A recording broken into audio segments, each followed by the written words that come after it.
Good morning, everybody. It's the 29th of December, 2014. Put away all those free Christmas gifts that Santa brought you. It's time for Weber This Week. Today, Joe Siccardi, the executive editor and publisher of the Reveille Between the Lakes, is my special guest to talk about his business and the longevity and the phenomenal history of the Reveille. He'll be my guest for the full half hour this morning as we welcome you on a chilly Monday morning, the 29th, and it's hard to believe. We all hope that you all had a great Christmas, by the way. And people ask me all the time, what did you get, dog, for your Christmas? I got a couple bags of coal. No big deal. I get them every year. Not a big deal. I'm into Christmas, but I think it's more for the kids. I used to fight my two brothers for a gift back in the 50s, but now moving forward some 50 years or 60 years, I want to see the little kids and my little kids. I got a granddaughter who's 16 going on 21. We got her some nice stuff. But anyways, I all hope you had a great Christmas, and I'm sure Joe and Jimmy agree with me that it's a great holiday. And, of course, we got one coming up in a couple days, another one. I was just telling Joe before we came on, it's amazing to me that we are yet ready to turn the calendar one more time to 2015 in just a couple of days. We'll talk more about that as the show progresses, and it's good to have you with us on a chilly Monday morning. First off, Joe Siccardi, my good guest this morning. Thanks for coming in, Joe, and talk about the history of the Reveille. And as I was preparing for the broadcast this morning, I was talking to you before we went on the air about the amazing history of the Reveille, and it dates back, I believe, to 1855. That's correct. Pretty staggering. In one form of another, yes. It's pretty amazing, and of course, then it became the Waterloo Reveille, and then it became the Seneca Falls Waterloo Reveille. Correct. And so it dates back for some amazing number of years. And tell our viewers that may not know you personally, read the paper or whatever, have seen you, have seen your comments regarding the Reveille. Talk a little bit about your background, where you were born, where you went to school, and how you got involved in the paper business and then thus involved in running the Reveille. Okay. Well, I was born in Paterson, New Jersey. Grew up there. And those familiar with it know that Paterson is about 40 miles from New York City, so I spent a lot of time in my youth in New York City as well. Went to a private technical high school. Mom and Dad were blue-collar folk and weren't sure whether college was going to be in the offing or not, so I went to a technical high school for engineering, for electronics. After graduating, I managed to get into Manhattan University in the engineering program, and quickly discovered that was not my forte. To make some spending cash, I started working at a newspaper as a correspondent, as collecting the correspondence. I was a correspondent in high school, and I was on the other side of the phone getting the information from the correspondents. And boy, it just got in my blood from there. And it's been 49 years. So wow. And of course, talk a little bit about your involvement with Howard Van Kirk. We all thought of the Reveille. We think of the Reveille, I do anyways, growing up, as Howard Van Kirk. Talk about your engagement with him and how you actually got involved in taking over the paper. Well, I worked my way through around the country in the business. Went from Paterson to Newton, New Jersey. Ended up getting into the entirely different side, the production side, in Belvedere, Illinois, and then started working my way back. When I was in Washington, I wasn't particularly happy with the situations in Washington. My kids were going to school through metal detectors and things like that, and that was just foreign to me. So I was looking for something different, and I chose Seneca County, and I chose it because it did not have a newspaper in the county seat, and it did not have a daily newspaper in the county. So that's why I chose Seneca County. Opened up an office and started a brand new publication called Between the Lakes in April of 1994. And Howard and I started talking soon thereafter, and he was looking to retire, and it just made sense for both of us, me to get the numbers and him to retire and start phasing down. And we came to an agreement, and it became the Reveille Between the Lakes. And so that was probably late 94, early 95. And of course, I remember working for WSFW when I was with Gould's. I applied for a part-time job as a sportscaster because I always had that in my blood as well. and I was able to get the job and start doing sports on WSFW, which began in 1970, as you know, down the street from where we are presently. And I remember the Sewin family owned the station along with Sam Bunis. Mr. Bud Sewin and Sam Bunis bought the radio station.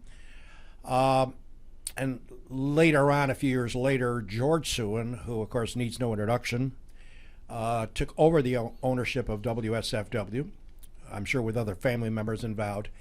And I remember George Sewin telling myself and other people who were at the station one day, Joe, and I don't know if you agree or not, he basically told the staff and all the on-air personalities that in George's mind, a political spat at the Board of Supervisors level to George Sewin is much more important than a war in Iraq. Oh, I definitely agree with that. You know, I often say, if it doesn't happen in Seneca County, it doesn't really happen. So we're plugged into the county, and that doesn't just mean the supervisors. No, I know. It doesn't just mean Waterloo or Seneca Falls. Exactly. It means the entire county. Exactly. And that was my goal, was to unite the county, and that has been difficult. Oh, yeah. You know, there's some divides in the county. I'm sure there are, yeah. And I'm sure you could write a book. Joe Siccardi, my special guest this morning, executive editor and publisher of the Reveille Between the Lakes, who's been kind enough to carve out 30 minutes to join the Weber This Week show. And Joe, of course, you being able and certainly working to try to get to all of the meetings that you are asked to attend to cover for the Reveille, I'm sure you're dragged during the course of a week 78 different directions. Yes. How do you find time, A, to get to all the meetings? And I'm sure you must prioritize where you're going to be at a certain night. I do. I rely heavily on correspondence. I do have some correspondents who help me out. Sure. I get to as many meetings as possible, and I do prioritize. And honestly, the priorities have changed since my wife died. Sure. And I'm attending fewer meetings personally than I was. But 10 years ago, I'd be gone almost every night. I was going to say, because it's amazing. Knowing that you want to be there to certainly document the information, not to say your correspondents aren't doing a good job, but I'm certainly they probably would like to have you in the audience as well. And I had Dave Shaw on a couple of weeks ago on this show, who's been a friend of mine for many years, and he is kind of phasing down his career, even though I don't think he'll ever get up his pencil or pen. But he was commenting the same thing. He's doing the Indian stories, which of course are numerous, right? Never to end, by the way. Sort of like Friends repeats on television. They continue to come back. Every night there's Friends. And Dave Shaw will continue to be a part of the writing business, which, of course, he does a fantastic job. And, of course, the casino and everything else. I think it'd be remiss if we didn't talk about your role as far as analyzing and making determinations of important topics. Certainly, maybe this isn't number one. I guess it probably is number one in my mind. Of course, the fumble by the Board of Supervisors, the Harris Beach, which has been long documented. As a matter of fact, I wrote a letter to the editor, which you published. I'm a graduate of Miners Academy in '63. I don't have much more education than that. I'm not a great scholar when it comes to things, but I'm thinking, Joe, in my demented mind, that to me has to be one of the worst fumbles of all time relative to, with all due respect to our county courts and our town courts. It's not like getting a document to them on time. We're talking about the Supreme Court of the United States. Have you really wrestled with that? Have you thought about long and hard of how that could have happened or why did it happen? Well, yeah, I have. It's amazing. And I haven't come up with a reasonable explanation. There's just, how a legal firm with as many assets as Harris Beach has. Yeah. Not just in one location, but throughout the state. Sure. How they could have missed that is just beyond comprehension. And yet, you just have to wonder, too. I know that the county has been very diligent in monitoring what was going on. Right. How they got blindsided. So, yeah. I just, there's just no clear-cut answer.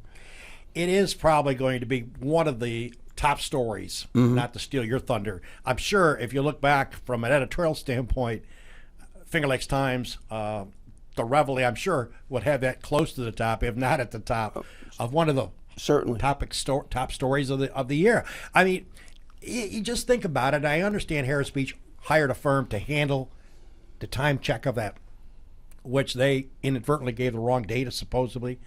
And I've had discussions with Bob Heisen, of course, the chairman, who, by the way, I have taken shots at Bob a lot on this show, and certainly I guess it's my liberty to do that when I think he's wrong.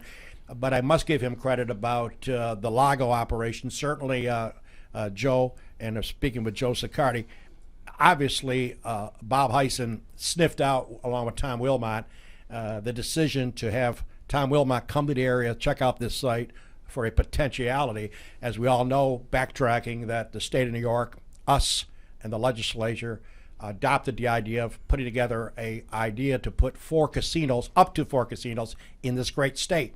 This was a few years ago, and of course we as citizens of New York State voted and agreed with the theory that casinos should be placed in New York State. Well, now let's move fast forward. They are being awarded. One in Schenectady, one in Catskills, and one about 2.5 miles from here. So in sleepy, I always call it sleepy, tired New York. Mm-hmm. I'm still amazed at that location, by the way. But in deference to Bob Heisen, I'm critical of Bob on a lot of occasions, but I must give him credit where credit is due. He was the first hound dog, I guess, along with Wilmot, knowing that he was in the area, to obviously engage with Tom. And when Tom was going to put together as a developer the idea of putting the casino, which is now known as Lago, and I think he needs to get credit where credit is due. So whether he gets the chairmanship of 2015 for his third term, I still want to give out his praise and say that he did a great job in that. And now, of course, Joe Siccardi, our guest, certainly now, it is now official. The announcement was made a couple of weeks ago. Some people in the southern tier are not too happy about it. Obviously, if you look at depressed areas of New York State, and you certainly research this as well, you can make an argument that the southern tier is the worst off right now versus us, mm-hmm. and they were ignored. Whether they were ignored for getting a casino license is because of the fact that maybe, I don't know, they lost the IBM scenario. You wonder, and I'm trying to think of why they didn't get it, and I'm glad we kind of got it. Mm-hmm. But you look at the southern tier, they're in shambles, no fracking, no right. casino. And the gentleman who owns the Tioga Downs was on Capitol Tonight, stating that the governor stuck a knife in his back and told him to come up with $800,000 of his own money to move this process at the southern tier level, and then come to find out they weren't chosen. And ironically, they had one more to give, and they didn't give 4. They only gave out 3. So your views on that? Do you think that the governor and his office were involved? They are saying not a chance that happened. They're saying that they left it to these committees, they left it to these various boards, and the governor stayed out of it. Do you see some truth to that, or do you think the governor may have had some input we're not even ever being told? Well, when you're talking about the governor's office, yes. no matter who the governor is, right, exactly. There's processes that go on that you'll never know, or you won't find out for years. Right. I don't think Governor Cuomo was actively involved in the processing and the citing process. Mm-hmm. I think he may have been surprised at the outcome, and I think that's why you see the information coming out now that, well, maybe they should revisit a fourth casino and put it down in the southern tier. I don't think it would impact us as much because we're quite a ways away from right. either Tioga Downs or Binghamton. Right. But and I think we have a different corridor that we'd be dealing with. So good luck to them if that's what they want to do. But there again, if you pick Tioga Downs, what about the Binghamton project? Yeah. If you pick Binghamton, what about the Tioga Downs project? So. Well, it was funny the day they made the announcement, and Joe Siccardi, our special guest here on Weber this week, hope you're having a good Monday AM wherever you're checking us out. The executive editor and the publisher of the Reveille Between the Lakes is my special guest this morning. When I sat there along with my wife Mary in our living room waiting for the announcement, which came a little after 2 o'clock on the 17th of December, I was curious, and I know Jim was as well, whether or not Lago would win and get one of them. My first tell-take to the decision was when the first one got announced in the Catskills, they got one, a long-suffering region, as you can appreciate, and Jim and myself know, having spent quite a bit of time down there. But when I first heard the gentlemen of the board, three of them took chances or availability to announce who was being selected to get a gaming license. The first one in the Catskills was a $350 million project. And I looked at my wife, Mary, and they announced earlier that they were only giving out 3. So we didn't have to worry about the 4. When I heard the 350 scope, I instantly said that we were probably going to win this because we were talking 425. They weren't looking for effectiveness. They were looking for the grand scheme of things with the huge opportunities to put together a Las Vegas casino type, a.k.a. Bellagio or the Wynn or whatever. When I heard 350, I thought, well, there was a lot of bids that were 100, 120, Joe, 140 million. They got bypassed on the first installment at 350, and I thought, if the next one's in the $300 million range, we definitely are going to get it. And the next one, of course, was Schenectady, and that was, I think, Jimmy, 320. Yeah. It was over 300 million. So we had a 350 and a 320. I may be off on my math a little bit, but they were huge, huge complexes. And if you weren't in the $300 million range after the first 2, you need not apply. Right. And then all of a sudden the gentleman says, now we're going to go to the Southern Tier, Finger Lakes region, and we are choosing Lago. Wow. And then you hear Bob Heisen's voice. Yeah, you can. Right. Scream. Yeah, right. And I'm thinking to myself, it seemed to me like a landslide when you heard the 350, 320. And again, those numbers may be off, but they were huge events by developers. They weren't in the 100 and 130, 160. There were bids in that range too. They didn't even have a shot. They were going for the grand scheme of things, and that's what they got. And I guess I need to ask you before, obviously, we end the show, and we're going to take a commercial break in a couple of seconds. Joe Siccardi, our guest this morning. What was your reaction? Did you think it was going to happen, Joe? And what is your view of the Lago being entire New York? Well, I thought it was the best proposal for the Southern Tier. Okay. I thought the location was perfect. I feel sorry for some of the people in Tyre who disagree with that. I understand that, but this could have tremendous repercussions for throughout the county. Yeah. Certainly in Tyre and throughout the rest of the county as well. Just the corridor from Albany to Buffalo is now open to another casino. All right. And I think that if it's managed right, and the glitz of casinos doesn't diminish, it'll do well. I think everybody will be very pleasantly pleased. Wilmot, from the information that I've received, has just gone out of their way to do the right thing.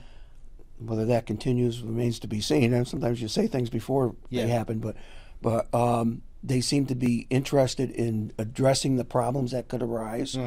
And if they follow through on that, I think it'll be good for the county.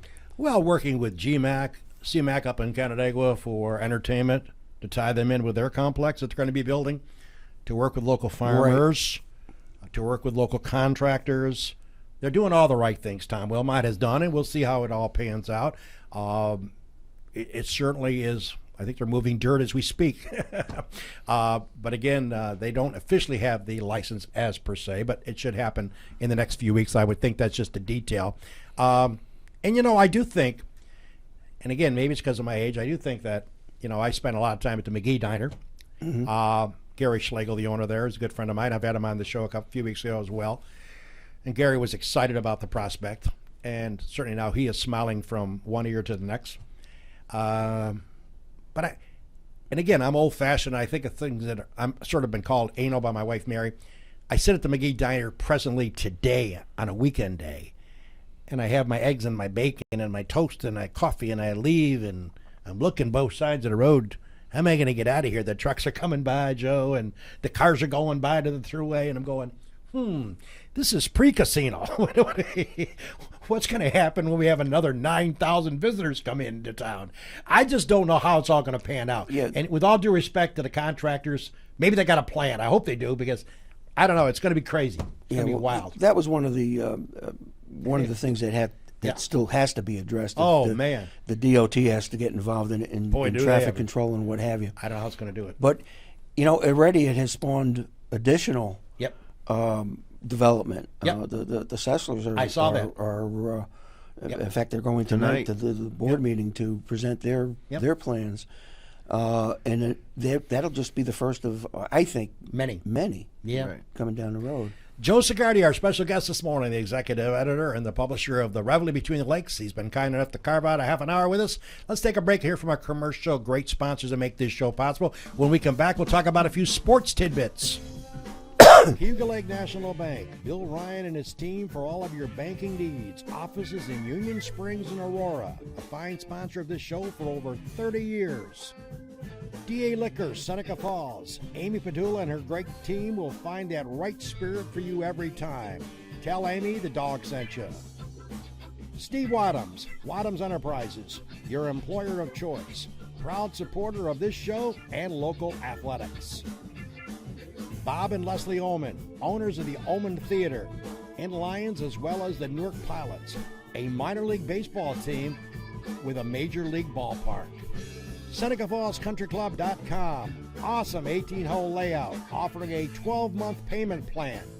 Wilson Press, WPress.com, Seneca Falls. Rich Ricky, my good friend, and his team can handle all of your printing and mailing needs. Welcome back, everybody. It's a dog with you, with Joe Siccardi as my guest this morning, the fine gentleman representing the Reveille, of course, the publisher and the executive editor. As we always do on this show, a couple of quick tidbits in regards to the world of sports. Now the real football starts, in my opinion. Playoff time, baby. Just to give you an idea of the schedule, coming up Saturday, Arizona takes on Carolina at Carolina, 4:20 ESPN. That's the first game to go off on Saturday. Baltimore travels to Pittsburgh, game 2, 8:15 NBC. And, Jimmy and maybe Joe don't agree with me, but I think there's something illegal, immoral, wrong to allow a losing record like the Carolina Panthers to make the playoffs. I'm sorry. I just don't. The Bills are 2 games over 500. They beat New England. Yeah, I just have a hard time believing that this is right. The NFL owners need to address this. If you don't have at least a break-even record, you should stay home. I mean, Philadelphia had 10 wins. They're sitting home. I mean, to me, it's ludicrous how you allow a team with a losing record not only to make the playoffs, but also have a home game because you won their division. There's something really wrong, unethical about that, and I'm hoping and praying in my lifetime that the NFL looks at that and says, hey, time out. If you can't be 8-8, you're not going to make the playoffs. I'm sorry. And that's embarrassing for the NFL in my judgment. And not only did they make the playoffs, they get a home game as well. Sorry, you Carolina fans, that's the way I feel about it. And by the way, on Sunday, wild card games continue. Cincinnati takes on Indianapolis. That's a 1:05 CBS start. And then Detroit travels to Dallas, 4:40 on Fox. That's your wrap-up for the wild card weekend. And by the way, the Aaron Rodgers situation, if you watched the Packer-Detroit game yesterday, it was classic. Joe and myself are old enough to remember this. I think Jimmy's too young. It harkened back to the days of Willis Reed coming out of the locker room at Madison Square Garden. I remember that like it happened 2 days ago. The crowd at the MSG went nuts. He led the team to the championship, the finals. I remember it like it happened 3 days ago. Aaron Rodgers coming out of the tunnel yesterday after the strained calf. 14-0 lead. Detroit scores 2 to tie it up 14-all. Here comes Aaron the Savior. And they win 28-14. Good night, Detroit. Amazing, Joe. Amazing. And he did it with class. He did it with class. He waited in the tunnel until the end of the series. I loved it. It was great. And that Sue guy, that big dude for Detroit, what is wrong with those guys? We all have fetishes, I guess. Must be the Lions have a fetish of stepping on people's feet. And the week before, the center gets suspended for game yesterday because he stepped on somebody's foot from the defensive side of their game 2 weeks ago. Yesterday, Sue, after Rodgers gets back in, literally just steps on his foot, puts pressure on it, and didn't sort of like say, "Oops, sorry." Yeah, they just went back to the never huddle. turned around. I don't think the first one was intentional. Yeah. But when you're on the field and you step on something, you know it's something odd. And he never even turned around. We'll see what the NFL does. They might suspend him. They might, depending on the severity. And it looked like it. And Rodgers didn't like it because he slapped him, and he said, "I didn't quite appreciate." But the Lions seem to have this thing now, stepping on people's feet. Be interested to see what the NFL does, by the way, on this. And by the way, congratulations to the Mirrors boys, the Bills. Yes, they finally got a winning record. First time in 10 years. 9-7, baby. But I wouldn't get overly too giddy about this. They did win. They finally won a game in Foxborough, okay? But remember, Gronkowski, who's the best tight end in football, didn't play at all. And a guy named Brady only played a half. So I understand the Bills are happy this morning. I don't want to take away your enjoyment. But understand that two of their aces only played. Well, one didn't play at all. And, of course, Brady, they sat down because it meant nothing to the Patriots. But, by the way, Bills fans, you need to smile this morning. You finally did something you haven't done in 10 years. Post a winning record. And those Atlanta Falcons, what's up with this team? I'm not a big fan of the coach there. I never have been. Everybody was pumped up for Atlanta yesterday. Big showdown against Carolina, Atlanta. Hot Atlanta. They lose 34-3. Why come out of the locker room? Oh, my God. Matt Ryan, he's on fire. Oh, God. 34-3. Talk about an embarrassing loss. And by the way, Rex Ryan, for all you Jets fans that want him out, he's gone as of later today. They're making an announcement. And General Manager John Idzik is also going to be fired, according to good sources this morning on ESPN. They'll be axed. And, of course, other people will be axed, too. Today is Axe Day in the NFL. Yep. Oh, yeah. Later on, the little thing on the bottom, what is that called? Jimmy the Trailer at the bottom of the screen? The ticker? The ticker. That'll be on there. Everybody will be losing jobs today. So Rex Ryan and Idzik will be fired later today by the Jets. Question is, what's going to happen with Tommy Coughlin? They lose to Philadelphia yesterday. Don't know. He'll be back. What do you think, Joe? Think Tom needs another trip back? I think he'll be back. We'll see what happens. You know, he just didn't have the talent to go along with. Yep. He had a lot of injuries. Oh, sure he did this year, and I think he'll be back. I'll tell you that Beckham's a phenomenal player. Oh, does he catch footballs? Oh, well, Randall had a great day yesterday. Yep. But, yeah, they're young, and the receiving core is young. And Manning's coming into the second half of his career, and I think that as far as Coughlin goes, I think he's going to have one more year. Yep. And I think it'll be a good one. I mean, he's guy won 2 Super Bowls. That's the thing. Why would you even consider letting someone go who's won 2 Super Bowls? Well, Joe will tell you he lived in New Jersey, and he was a stone's throw away from New York. Those Giant fans are unique, aren't they? Oh, they want a certainly piece. are. They want a piece of meat. But the ownership is similar to Pittsburgh Steelers. They're going to be loyal and stick with their guy. They are. There's a lot. That's what makes the Giants organization and the Steelers, I think, a notch above everybody else in the NFL in terms of the amount of championships they won and the way they conduct themselves. Well, before I wrap up our talk about high school coverage, we want to get Joe to give us a few last comments. Joe, thank you for spending some time with us this morning. My pleasure. And as you look forward to a new year, new challenges, and I wish you nothing but the best. Thank you. And appreciate that. I understand that a lot of people will be curious about the logo as it continues to progress. And I do feel bad for some of those people out there that we had the Dollies on who are anti-casino, and of course now they've lost the cause, even though they say they're going to continue to fight the cause. I don't know. There's a time where you just have to put out the white flag.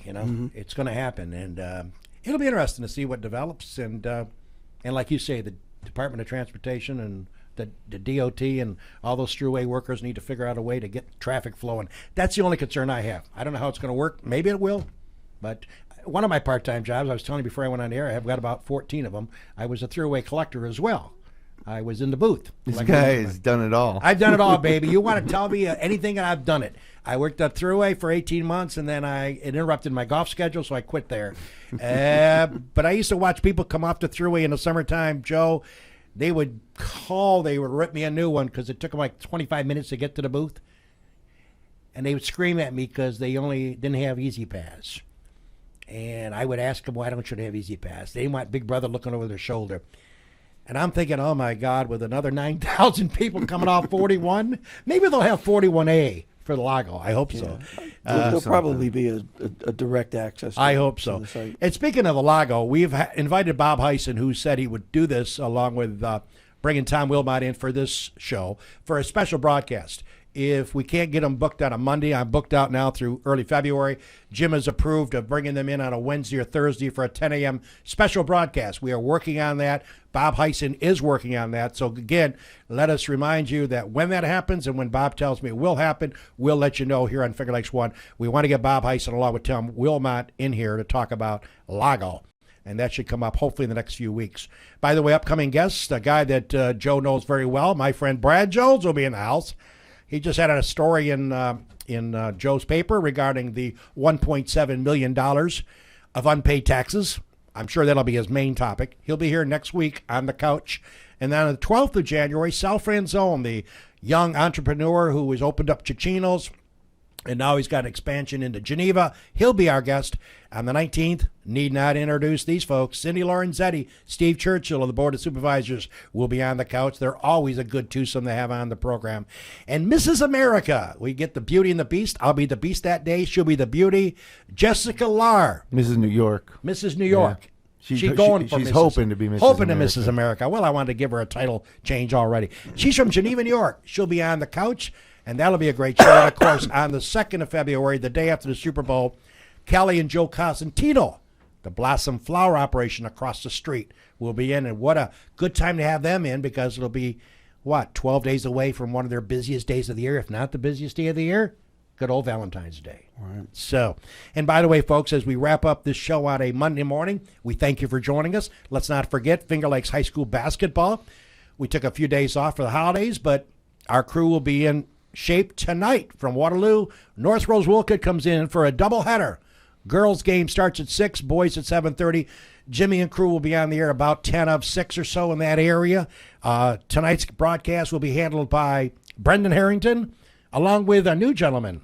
Well, no, Tony Robinson has called a couple games for us last year. He usually works with Brendan. He does also does some games with Brendan in Canandaigua on the radio. And then Zach Young, Lions head coach, will be the third man in the booth. We like to do 3 guys for the doubleheaders. All right, so that'll be tonight. Doubleheader, North Rose Wolcott at Waterloo.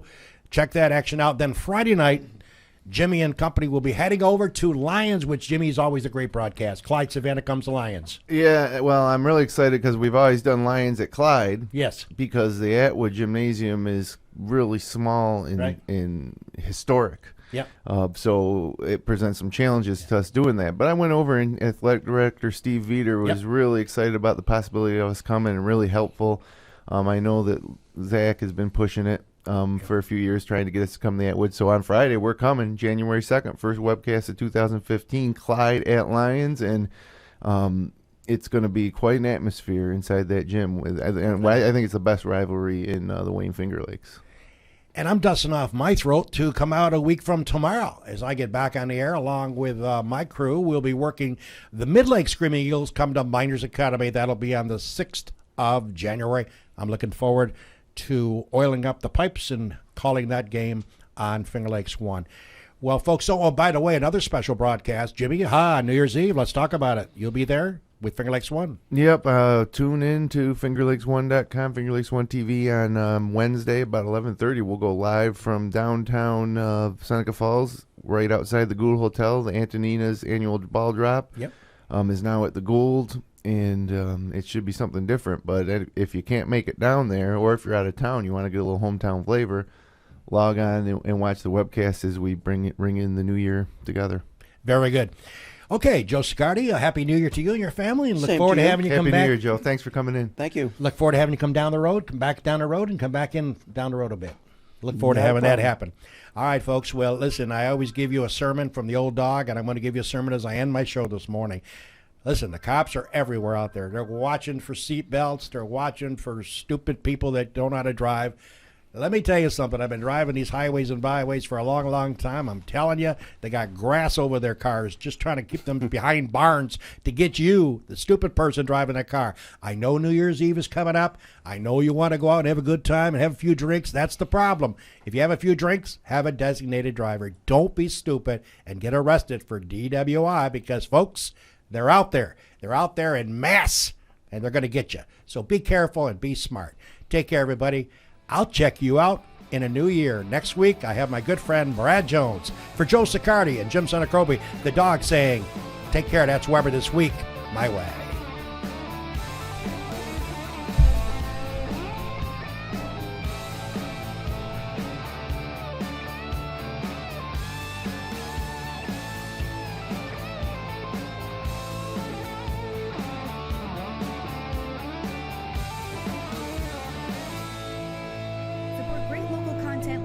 By becoming a patron of FingerLakes1.com. Visit patreon.com/FL1.